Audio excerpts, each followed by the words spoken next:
오늘 본문의 배경은 그렇습니다. 바벨론 포로기에 있던 우리 유다 백성들이 하나님께서 은혜 베풀어 주셔서 이제 3차에 걸친 이제 귀환을 통해서 또 성벽도 건축하고 그리고 교회 성전도 다시 재건하고 또 이렇게 여러 가지 조직들을 세웁니다.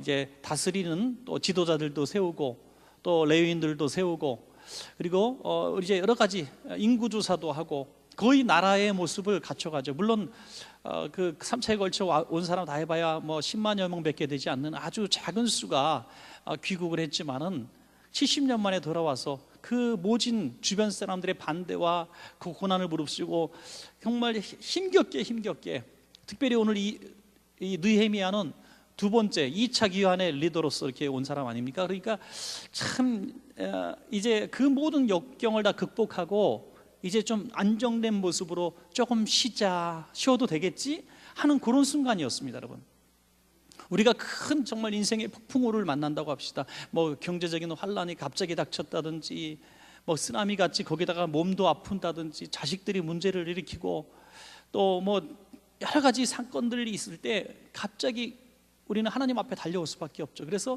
부르짖고 기도하고 막 작정해서 부르짖어 기도했을 때 이 문제가 하나씩 해결이 돼가는 국면에 접어들었을 때 우리 모두가 느끼는 마음입니다.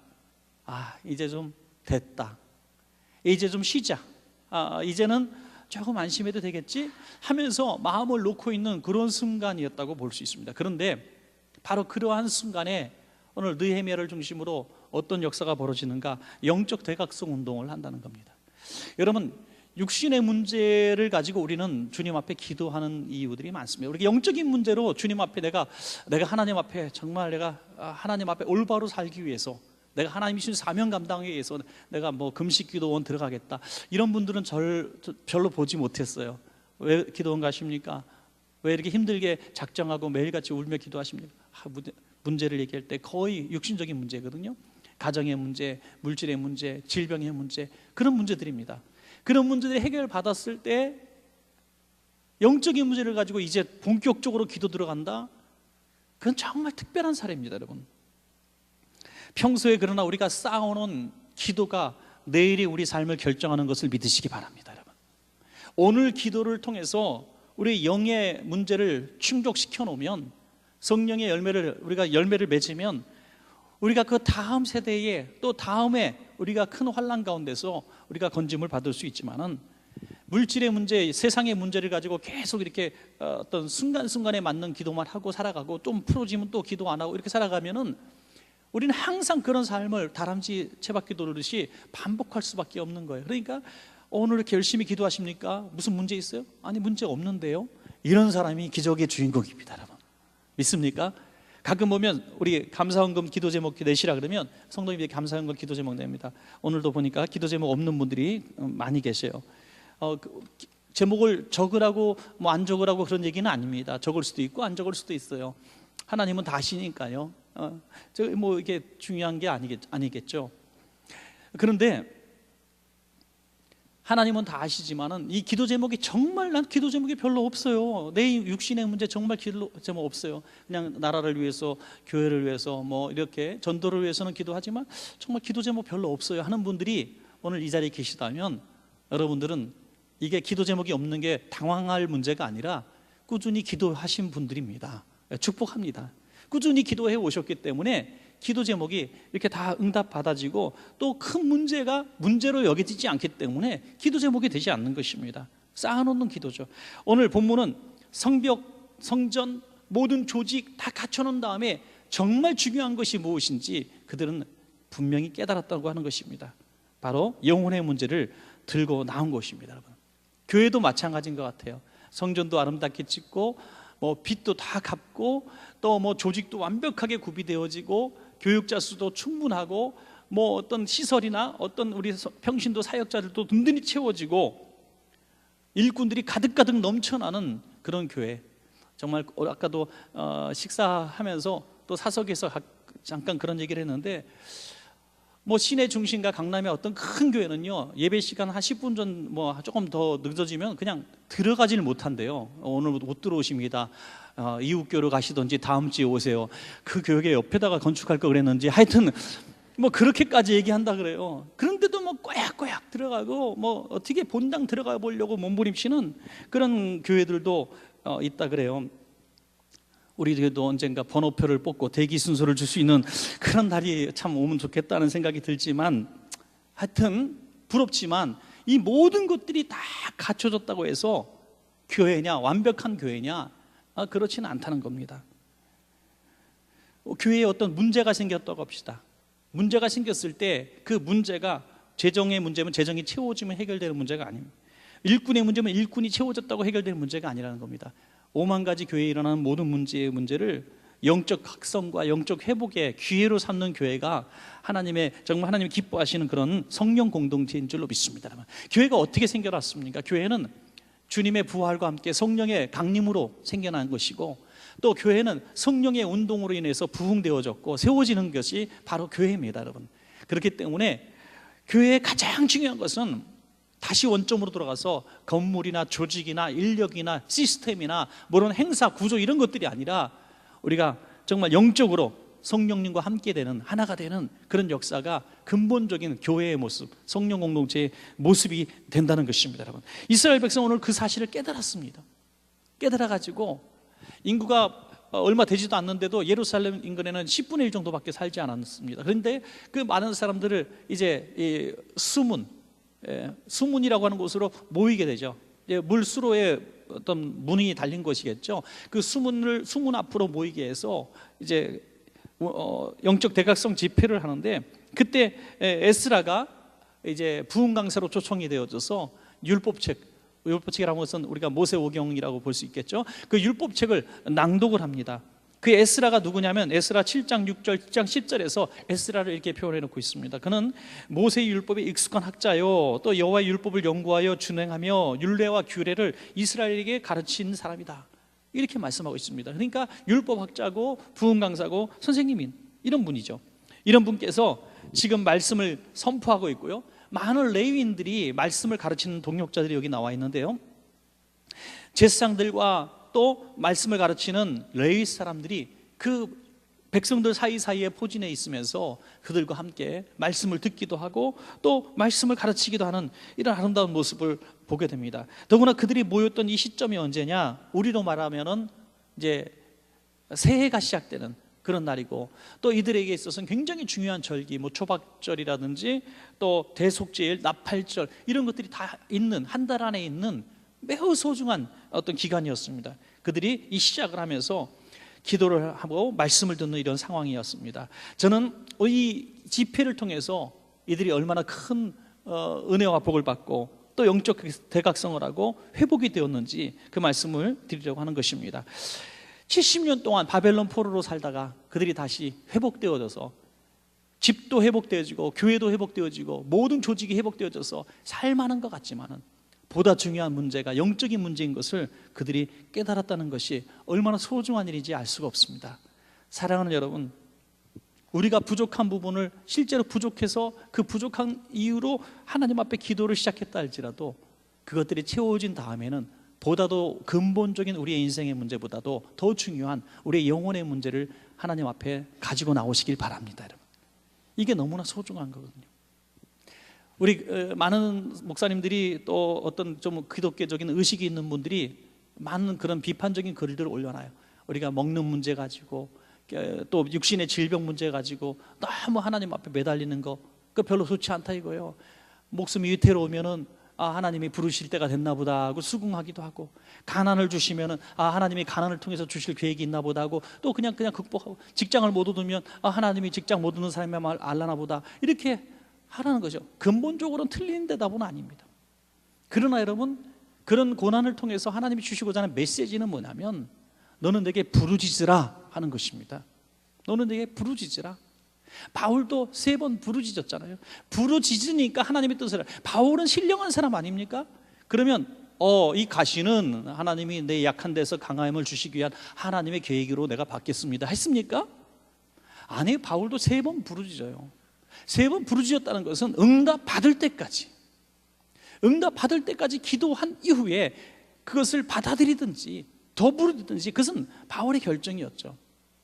그러나 하나님의 뜻이 온전히 이해가 되어졌을 때는 그는 더 이상 부르지 않게 되는 것입니다. 그래서 우리가 수만 가지 문제가 있을 때 일단 하나님 앞에 이 문제를 가지고 부르짖는 것이 소중합니다. 그 부르짖는 모습을 통해서, 기도를 통해서 우리가 정말 회복되는 것은 뭐냐면, 나중에 어떻게 되냐면요, 그 육신의 문제는 온데간데 없어지고 내 영이 주님과 교통하는 깊은 은혜 속에 들어가는 줄로 믿으시기 바랍니다. 여러분, 어떤 성도님들의 공통점 중에 하나가 예수 안 믿던 분이 큰 죽을 병에 걸렸어요. 그 사랑하는 가족이 막 사정해가지고 교회 나가면 삽니다, 교회 나가면 살 수 있어요 하고 막 설득해서 그럼 한번 가볼까? 세상은 안 되니까 교회로 왔어요. 교회로 와서 병원에서는 6개월 시한부 인생을 하는데 한 2, 3개월 지냈는데 믿음이 들어오고 은혜가 들어오고 천국이 믿어지게 됐어. 너무나 갈망하니까 은혜가 싹싹 들어와요. 그러면 그분이 어떻게 기도하는지 아십니까? 내가 이제 하나님을 알았으니까 죽어도 좋습니다. 내가 이제 죽기 전까지 주님 앞에 어떻게 살아야 하오리까 하면서 그 짧은 생에, 남겨진 생애를 정말 햇불처럼 불태우면서 복음을 증거하며 사는 거죠. 만약에 나를 살려주시면 믿고 안 살려주면 이건 은혜가 아직 들어오지 않은 거죠. 여러분, 하나님의 은혜가 그런 것입니다. 하나님은 모든 육신의 관계를 영으로 하나 되게 하시는 하나님의 계획이 있다는 것입니다. 여러분, 우리 모두가 그런 영적인 축복 속에 들어가시기를, 또 영적으로 축복을 사모하는 여러분 되시기를 간절히 소원합니다. 여러분, 그 비결이 오늘 나와 있습니다. 첫 번째 뭐냐면, 하나님의 말씀을 사모해야 그런 축복을 받습니다. 여러분, 말씀을 사모한다. 1절에 보니까 이스라엘 자손이 자기들의 성읍에 거주하였더니 7째 달에 이르러 모든 백성이 일제히 수문 앞 광장에 모여 학사 에스라에게 여호와께서 이스라엘에게 명령하신 모세의 율법책을 가져오기를 청하매, 자기들의 각자의 성읍에 있었던 사람들이 한 곳에 쫙 일제히 모였다.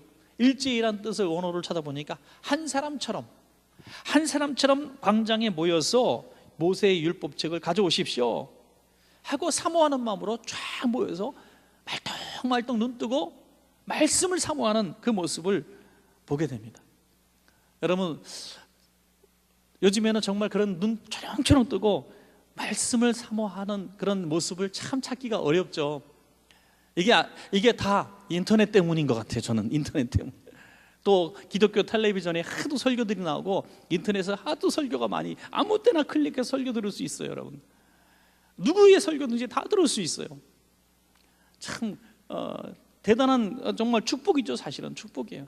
그런데 뭐 정말 오래전이라고 할 것 없이 이런 문명의 이기들이 좀 우리가 주변에 그렇게 흔하게 사용되지 못할 때에는, 실제로 라이브로 들었을 때 듣는 것밖에 방법이 없을 때는 정말 오늘 못 들으면 내 평생에 이 말씀을 언제 들으랴, 그냥 눈 초롱초롱 뜨고 이 말씀을 막 사모해서 집회 늦을까봐 막 밥도 막 해놓고 이렇게 어떻게 뭐 하여튼 뭐 열심히 살면서 집회 시간 안 놓치려고 달려왔던, 부흥회할 때만 꽉 찼던 그런 시절이 있었어요. 믿거나 말거나, 그죠? 있었습니다. 그렇게 말씀을 사모했기 때문에 그 영혼들이 그렇게 순결하고 건강하게 자랄 수가 있었던 것입니다. 여러분, 지금처럼 뭐 깊이 있게 뭐 제자 훈련 몇 단계, 3단계, 5단계, 12단계, 뭐 3년 과정, 6년 과정, 뭐 신학교까지 안 들어갔다 할지라도 그냥 선포되어지는 하나님의 말씀만 듣고도 그 영혼의 건강함이 있었다니까요. 그 당시에 목사님들이 지금처럼 많은 방대한 서적으로 공부한 것도 아니고 그냥 신학교 3년, 2년, 또 4년 공부해서 목사님 되신 분들 허다하게 많았어요. 그러나 그 메시지가 앞뒤가 좀 이상하고 틀리고 그런 부분이 있을 수도 있지만 그 메시지에 생명력이 있었고 거기에 아멘하는 심령들이 있었기 때문에 역사가 일어난 겁니다. 그래서 저는 그렇게 생각해요. 말씀은 사모하는 만큼 역사한다. 사모하는 만큼. 우리가 부흥회가 있습니다. 부흥회 기도로 준비하세요. 한 3주 전에, 한 달 전부터 이렇게 얘기하잖아요. 그 부흥회를 해서 준비하는 거 저는 굉장히 중요하다고 보거든요. 준비하면서 약속도 안 잡고 스케줄도 조정하고 이렇게 애를 쓰라는 거예요. 미리 광고하는 것은 애를 쓰는. 그리고 참여하면 은혜가 될 수밖에 없어요. 왜? 마음의 옥토가 되어 있기 때문에 은혜를 받을 수밖에 없어요. 오늘 이 성경에서 보면 에스라가 율법책을 낭독하는 시간이 적어도 7시간 정도, 뭐 6시간에서 7시간 정도라고 보는데, 이 시간 동안에 낭독할 때 그들은 요동하지 않고 이 말씀을 경청하면서 말씀을 들었다는 거예요. 우리 교회도 마찬가지지만 사실 현대는 너무나 예배가 타이트하게 되기 때문에 예배 시간에 설교 시간 굉장히 좀 그렇습니다. 그래서 외부 강사가 올 때에도 몇 분 하면 되겠습니까? 물어보면 전 진짜 난감해요. 난감해. 마음에는 그냥 짧게 할수록 좋습니다. 이렇게 하고 싶은데 그냥 또 그럴 수 있어요. 그래서 좀 마음 놓고 충분히 그냥 편하게 하십시오. 이렇게 해요. 그리고 나중에 그냥 얘기 좀 할 걸 짧게 하라고 이렇게 하는 사람도 있기도 하고, 또 어떤 분은 정말 설교가 너무 은혜로워 너무 짧아서 아쉬운 분도 있고 또 그럴 수도 있어요. 특별히 어떤 목사님이 하신 말씀인데, 집회를 갔는데 그런 말씀을 하시더래요. 목사님, 우리 교회 성도님들은 너무나 이 고단한 삶을 살기 때문에 설교가 30분 넘어가면 교인들이 얼굴 막 붉히고 빠져나가니까 목사님 30분 이내에 꼭 끝내주세요. 이렇게 이야기를 하더랍니다. 여러분, 그 말은 충분히 이해가지만 그렇다고 해서 짧은 설교고 긴 설교가 은혜롭고 은혜롭지 않고 역사하고 그런 얘기는 절대 아닙니다. 절대 아닙니다. 우리가 하나님의 말씀을 사모하는 마음이 그만큼 적어졌다 이거예요. 이 말씀은 뭐냐, 목사님 저는요 29분까지는 사모하는 심령으로 듣다가 30분 넘어가면 그때부터 열받아요. 이런 거거든요. 이런 거거든요. 그러한 마음 가지고는 우리가 은혜를 받을 수가 없습니다. 사랑하는 여러분, 오늘은 어떤 말씀이 있을까, 어떤 하나님의 말씀이 있을까 하면서 그 말씀 그 자체를 사모하는 심령으로 기어올 수 있는 옥토밭이 되어야 됩니다. 여러분, 옥토. 이 옥토를 가는 쟁기는 뭐냐, 여러분들의 삶의 고난일 수도 있고 또 여러분의 영적인 각성일 수도 있습니다. 하지만 어떤 동기든지 간에 말씀을 들을 때 이 말씀을 내가 사모하는 심령으로, 간절히 소원하는 심령으로 올 수 있는 여러분 되시기를 간절히 축복합니다. 두 번째는 뭐냐면, 낭독되어지는 하나님의 말씀을 개인적인 내게 주시는 말씀으로 받을 때에 역사가 일어나는 줄로 믿습니다. 내게 주시는 말씀으로 받아야 된다는 거죠. 5절에 보니까 에스라가 모든 백성 위에 서서 그들 목전에 책을 펼 때에 모든 백성이 일어서니라. 벌떡 일어났다는 거예요. 이걸 그냥 앉아서 들을 수가 없어요. 내게 말씀하시는 하나님의 음성을 듣기 싶어서 벌떡 일어났다는 겁니다. 여러분, 하나님의 말씀이 이 공동체 위에 울려 퍼지지만 그 가운데에 내게 주시는 말씀으로 강하게 올 때가 있어요. 견딜 수 없을 정도로 레마의 말씀으로 들려지는 거죠. 여러분, 그 경험이 매 시간 있다면 얼마나 행복할까요? 여러분, 오늘 이 말씀은 내게 주시는 말씀이야 하고 강하게 딱 이 말씀이 왔을 때 얼마나 감사한지 알 수가 없어요. 오늘 많은 성도님들이 계시지만 많은 성도님들이 다 그렇게 공감하는 건 아니거든요. 어떤 날은 그렇게 되기도 하고 어떤 날은 아닐 수도 있어요. 그런 날이 없어도 여러분 그렇게 분노하거나 내가 잘못해서 내가 은혜가 없어서 그럴 필요는 없어요. 여러분, 왜? 예배의 기회는 계속적으로 우리가 너무 많기 때문에 수요일도 있고 새벽도 있고 금요차례도 있고 주일도 있고 개인의 기도 시간도 있을 수 있고 그 모든 기도 시간에 항상 하나님이 이렇게 해라 저렇게 해라 다 말씀하실 수는 아닌 것 같아요. 그거를 계속 들을 수 있으면, 영이 열려 있으면 참 좋겠지만 그렇지 않을 때도 있어요. 그러나 몇 차례 몇 번의 예배 가운데 단 한 번이라도 하나님이 강력하게 내게 말씀하실 때가 있다는 겁니다. 여러분, 그 하나님이 딱 말씀하실 때 그걸 붙들고 내게 주시는 말씀으로 딱 받는 자는 복이 될 줄로 믿습니다. 여러분, 히브리서 4장 12절에 하나님의 말씀은 살아있고 활력이 있어 좌우의 날선 어떤 검보다도 예리하여 혼과 영과 및 관절과 골수를 찔러 쪼개기까지 하며 또 마음의 생각과 뜻을 판단하나니 그랬습니다. 하나님의 말씀이 이렇게 예리하게 내게 들어올 때 아멘 하는 성도, 이 말씀이 오늘 이 유다 백성들 같은 백성들의 마음이에요. 여러분, 우리가 영성 많이 얘기하는데요, 영성 훈련도 하고 영성을 많이 하는데 영성이 뭘까? 영성이 뭘까? 한번 생각해 봤어요. 영성 훈련도 하고 내가 영성을 회복해야 된다고 얘기하고 영성이 뭘까?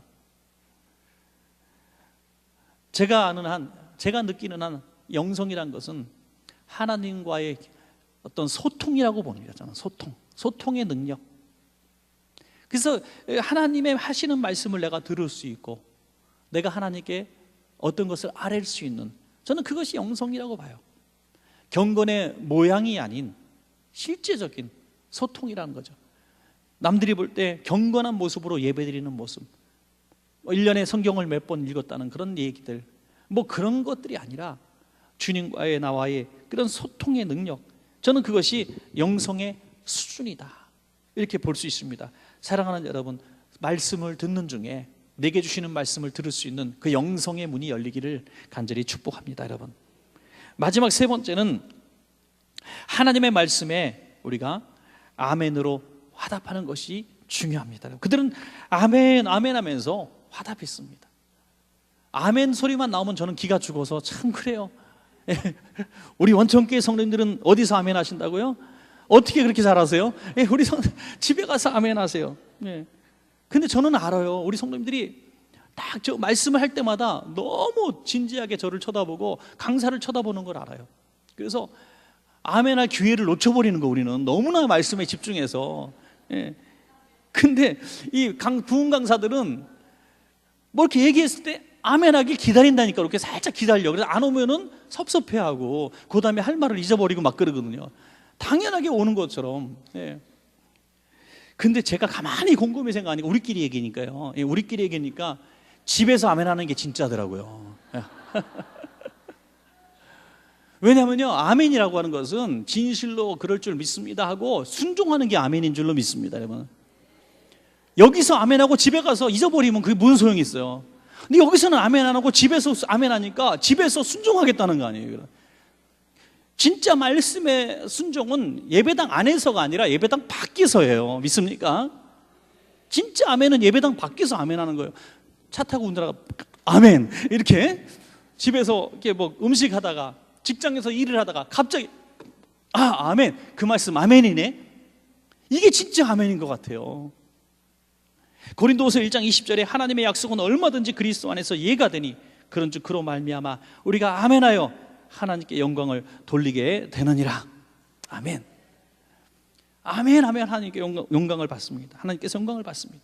자, 이렇게 예배를 드리면서 그들이 은혜를 누리게 되니 그들에게 드러났던 하나의 귀중한 증거가 무엇이냐? 그들의 눈물샘이 터진 것입니다.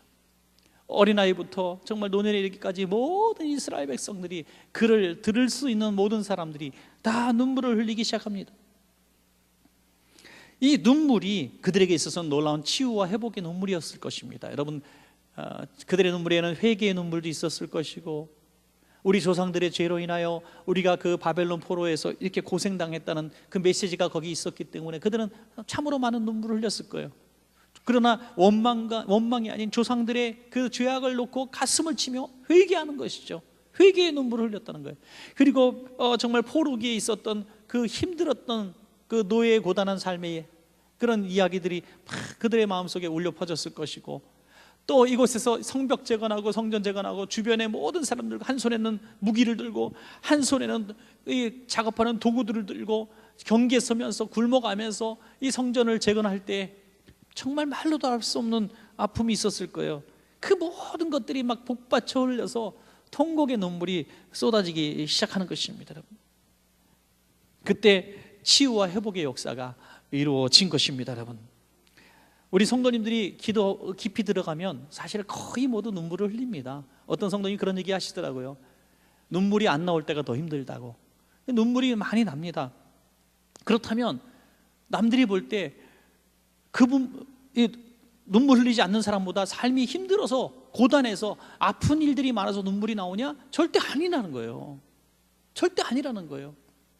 만약에 정말 인생이 아프고 힘들고 고통스러워서 흘리는 눈물들이라면 우리 원천교회 성도는 아주 그냥 삶이 지옥인 사람들만 모아놓은 게 원천교회야. 왜?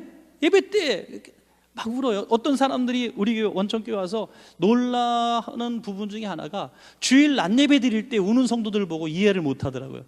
주일 낮예배 드릴 때 기도회도 아니고 그냥 말씀 듣고 2-3번 기도하는데 눈물을 흘릴 수 있느냐, 이게 참 신기하다, 이런 말씀들을 종종 하시고, 우리들은 하도 자주 봐서 이상하지도 않지만 무슨 한이 그렇게 많으십니까? 예? 무슨 아픔이 그렇게 많아서 눈물이 나십니까? 그게 아니라 나도 모르는 사이에 눈물이 책석에 뚝 떨어지는 것을 느끼는 순간 내가 왜 울지 하는 거예요. 성령님이 내 안에 닫혔던 눈물샘을 열어주시는 거예요. 여러분, 그때 이게 은혜구나, 이게 은혜구나 그러면서 깨닫게 되는 거죠. 그 순간에 나도 몰랐던 깊이 감추어졌던, 내가 의식하지도 않고 드러내지도 않았던 깊이 있었던 그 쓴뿌리들이 나오게 되고, 미움이 나오게 되고, 원망이 나오게 되고, 용서할 수 없는 사람을 용서하게 되는 역사가 이 가운데서 일어나게 되는 것입니다. 여러분, 전에 붕에 왔던 우리 아주 오래전에 한번 왔었던 우리 이 목사님 분 계신데, 이 목사님이 정말 어려운 삶을 살았죠. 정말 힘들게 정말 공부를 초등학교 때부터 가정이 너무 어려서 공부를 못하고, 정말 누님이 이렇게 조금씩 도와줘서 공부를 했다가 또 누님이 돌아가셔서 또 못하게 되고, 어떻게 간신히 그냥 밭일만 하는데, 동생은 어떻게 학교 가게 된, 동생 담임 선생님이 불쌍히 여겨갖고 집에서 과외 공부시켜서 검정고시 보내고 이렇게 해서 고등학교를 보냈어요. 너무나 고마운 분이죠. 지금도 그 고등학교 교복 입을 때 그 감격을 잊을 수가 없어서 통곡하면서 학교 갔다는 얘기를 들었는데, 목회자가 됐어요. 그분의 평생 소원이 목사가 되는 거니까 목사가 됐는데, 목사가 돼도 뭐 있습니까? 개척을 했는데 너무너무 가난하니까 어느 날 길거리 가다 보니까 아들이 넉마주의를 하고 있네. 너무너무 속이 상해서, 야, 너 왜 넉마라냐? 학교를 안 가고 왜 넉마주의를 하냐? 내가 학교 어떻게 너를 보냈는데? 그랬더니 집에 와서, 아빠, 내가 넉마주의를 하든 말든 뭔 신경을 쓰십니까? 아빠가 나한테 용돈 한번 줘봤어요? 하면서 대드는 거예요. 친구들은 용돈 받아가지고 뭐 사고 싶은 것도 사고 놀고 먹고 싶은 것도 먹는데, 아빠는 목사가 돼가지고 나한테 용돈 한번 줘봤냐 이거예요. 그래서 내가 넉마주의를 하든 뭐든 신경 쓰지 말라고, 내가 벌어서 내가 용돈 쓸 거다 이래갖고, 너 이놈 자, 너 죽고 나 죽자 해갖고 아예 대판 평생에 때릴 매를 다 때리고, 미안해갖고 아들 붙들고 울고, 그렇게 통곡의 시간들을 보낸 이야기들을 고백하게 됩니다. 그런데 그것으로 끝이라면 참 가슴 아픈 이야기인데, 하나님께서 그렇게 고통의 눈물들을 씻겨주시고, 다 자녀들도 잘 되게 하시고, 지금 한 2,000명 모이는 교회 담임 목사로 이렇게 세우셨습니다. 여러분, 얼마나 정말 그 많은 인생의 한들이 그대로 끝났으면 그냥 슬픈 이야기로 끝났을 텐데, 그 엄청난 고통의 모든 그것이 원동력이 되어서 하나님 앞에 다 영이 맑아지고 영적으로 강건하고 더 충만한 성령의 사람으로 만드는 재료가 되었다는 것은 신비 중의 신비가 아닐 수가 없는 것입니다. 여러분, 사랑하는 여러분, 우리가 가지고 있는 모든 아픔과 눈물의 재료들은 사실은 하나님과의 영을 회복하게 하고 축복받게 하는, 영성이 강하게 하는 하나님이 보내신 도구일 수도 있습니다. 여러분, 그래서 우리가 그것들을 가지고 눈물이 났다면, 통곡이 나왔다면, 그것이 두려운 것이 아니라 그 다음에 기쁨을 회복하지 못하는 게 두려운 겁니다. 우는 것이 죄가 아니라 울음이 멈추지 않는 게 죄예요. 우리 성도님들이 처음에 은혜 받고 눈물이 계속 나온다 그래요. 3달째 나온다 그래. 그럼 제가 이렇게 얘기합니다. 눈물이 어느 날 멈출 텐데, 눈물이 멈춘 다음에 내가 은혜가 식었나 보다, 또 눈물 나게 해주세요. 눈을 찌르지 말라, 제가 그래요. 예. 꼭 계속 우는 게 은혜의 증거가 아니라는 거예요. 눈물이 쏟아지는 기간이 반드시 있습니다. 그러나 그 이후에 눈물이 거짓말처럼 딱 멈출 때가 있어요. 그때는 무엇이 회복이 되어지냐? 기쁨이 회복될 줄로 믿습니다. 여러분, 기쁨이 회복되는 거예요. 여러분, 마귀가 못 만드는 것이 있어요. 마귀가 못 만드는 것이 뭐냐면 기쁨이에요. 기쁨은 주님의 이게 창조품이에요. 기쁨은 절대로 마귀가 줄 수 없어요. 우리가 생각하기에 생각할 때, 야, 세상 사는 게 더 쾌락을 추구하게 하고 기쁨을 추구하는 것이 마귀 방법이고, 하나님의 방법은 금욕하고 절제하고 기도하고 말씀 듣고 막 생활을 경건하게 살고 막 자기 몸을 쳐서 복종시키고, 이게 하나님의 방법이라고 생각하는 사람들이 있는데 큰 착각입니다. 여러분, 진짜 기쁨은 하나님께서 주시는 거고요, 마귀가 주는 것은 기쁨을 가장한 고통입니다. 여러분, 세상의 쾌락은 고통입니다. 믿으시기 바랍니다. 내가 주님을 떠나면 마음대로 살고 행복할 것 같아요. 그래서 내가 주님 제가 3년만 놀다 오겠습니다, 안녕히 계세요 하고 주님을 떠나면 행복한 3년이 아니라 지옥 같은 3년이 시작되는 거예요. 진짜 기쁨은 언제냐? 주님 품에 안겼을 때인 줄로 믿으시기 바랍니다. 주님 품에 안겼을 때 진짜 기쁨이 회복되는 거예요. 오늘 수요 예배 이 시간에, 정말 피곤한 이 시간에, 바쁜 이 시간에 오신 여러분들, 정말 여러분들이 기쁨이 뭔지 알기 때문에 이 자리에 있는 거 아니겠어요? 지금 이 순간에 다른 무엇을 할 때는 이 수요예배 있는지조차를 몰랐었던 분들이 이 자리에 있을 거예요. 아니, 수요예배 내가 왜 가? 그거 왜 가? 주일 저녁만 가면, 주일 낮만 가면 되지 라고 생각했던 분들이 있었을 텐데, 수요예배는 강제가 아니잖아요. 강제가 아니에요. 그리고 안 지켜도 지옥 갈 것 같은 그런 죄의식이 들지 않는 예배예요. 그러나 한 번, 두 번, 세 번째 오다 보니까 오늘 예배가 이 자리에 있는 것이 더 행복하고 기뻐요.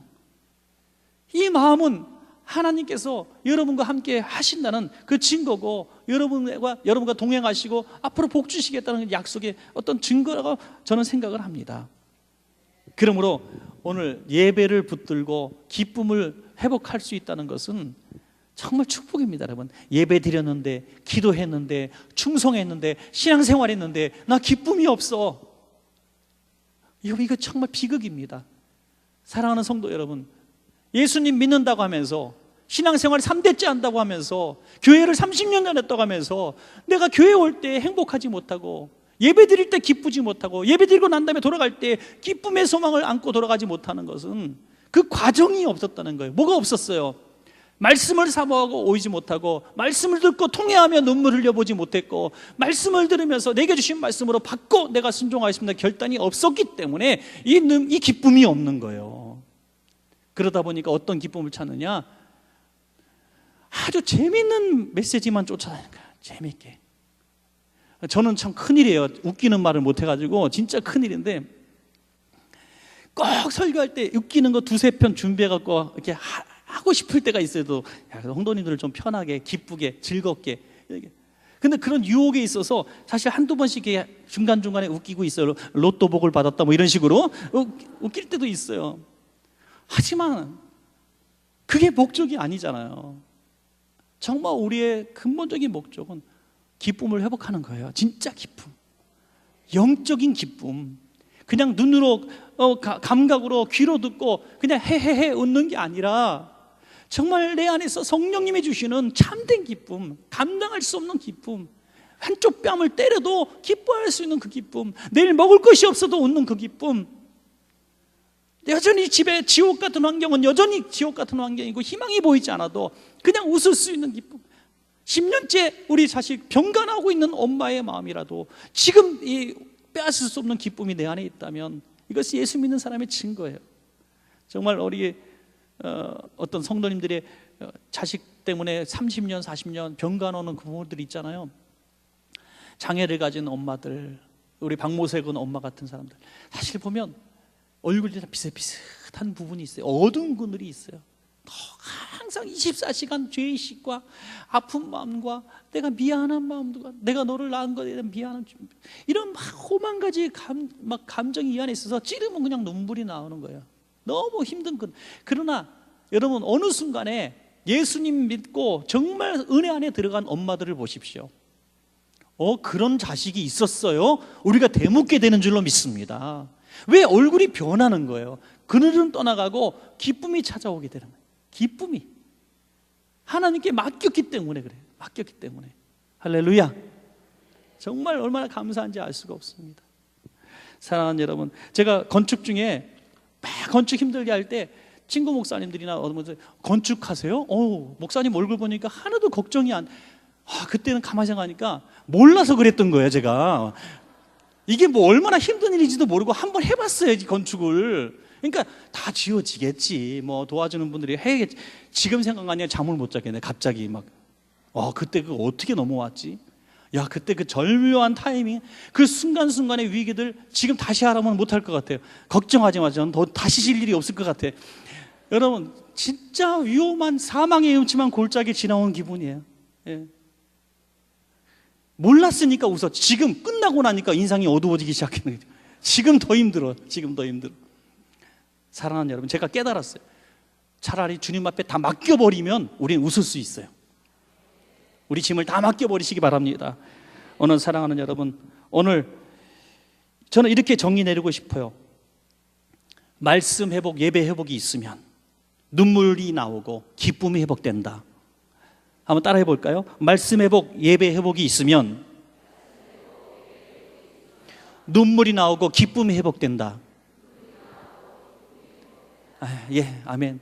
공식은 아니지만 제 나름대로 오늘 본문을 충실하게 한번 과정을 엮어보니 그렇게 나오더라고요. 여러분, 결론적으로 기쁨을 회복하시기 바랍니다. 기쁨을 회복하면 여러분이 예배 잘 드린 증거고, 하나님이 함께 하시는 증거고, 회개가 된 증거고, 여러분 하나님이 함께 하신다는 소망의 약속의 증거가 되는 줄로 믿습니다.